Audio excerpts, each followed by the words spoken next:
everybody. Welcome to Major Misconduct. We're at Foreplay Sports Bar in downtown Winnipeg. I'm the Major, Scott Taylor.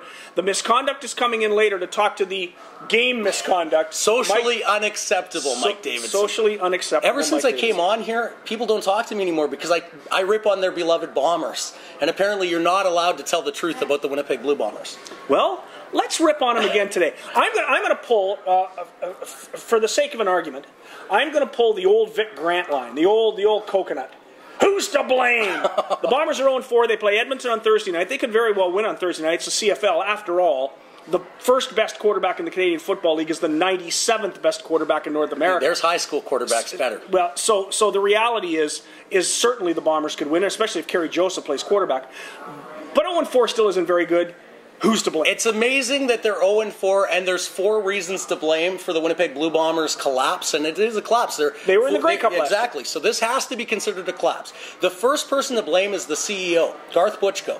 For one, the PR... Well, he had nothing to do with the team. No, but listen, it's a PR nightmare why they're not in that stadium, right? The fact that it's a construction nightmare is one thing, but how you handled that construction nightmare completely deflated the sales of the fans. Do you think it was a money grab? No, I don't. No, it was a money grab to get the ticket money. But if I were Garth Butchko and I drove past that stadium, I don't care what anybody told me. I would go on and say, no, it's not going to be ready. We're not playing in there this year. It wasn't Garth's problem until Garth made it his problem by saying September 23rd or whatever that was that they would be in there. Hopefully the Banjo Bowl. That became Garth's problem when he overpromised and underdelivered. But he's also the CEO, and as CEO, he has the right to fire people who don't perform, and he hasn't done it yet. So he's got to blame. He's got to take the blame for 0-4, probably going on 0-5, and that leads to Joe Mack, who lost 6 players to free agency. The entire league thought they were moving into a state-of-the-art building, and they were Grey Cup finalists. You would think free agents would be begging to come to Winnipeg, and not one did. And in fact, guys that wanted to stay in Winnipeg ended up signing in Edmonton to be a receiver, great car. Linebacker. Yeah, we lost. Our team went away as opposed to new players coming in to make us better and help us compete. So Joe Mack has to be reason number 2 for failure. Reason number 3 is that guy that you people in the media love because he's a darling, Paul LaPolice. It doesn't matter that he's a nice guy. He doesn't win football games. He's an offensive coach who couldn't prepare an offensive game plan to win anything. You gonna be okay? Oh, I'm losing it because of Paul LaPolice. And then that brings us to the 4th guy, Buck Pierce. He has to take the blame because he should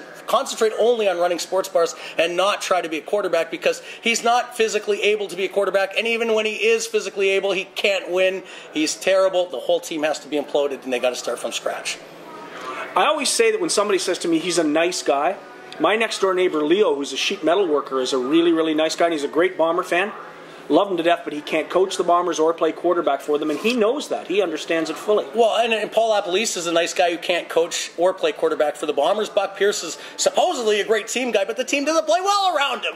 It drives me crazy. Well, don't you think a lot of that has to do with the fact that the offensive line was completely broken up? They lost Bobby Conn. They lost Brendan Labatt. Andre Douglas was hurt. Glenn January was hurt. They blew up their offensive line. Oh, really, Scott? And last year he was the 7th most efficient quarterback in the league with a different offensive line. And before that, there was a different offensive line. Excuses. No, he's not very good. LaPolice isn't very good. They've got to go. No excuses. We'll be back to talk more about the Blue Bombers after this. It's a Foreplay Sports Bar. It's game misconduct, Mike Davidson, socially unacceptable. Suspended now, not permanently. And we're the 360Winnipeg.ca Sports Report. Come on back.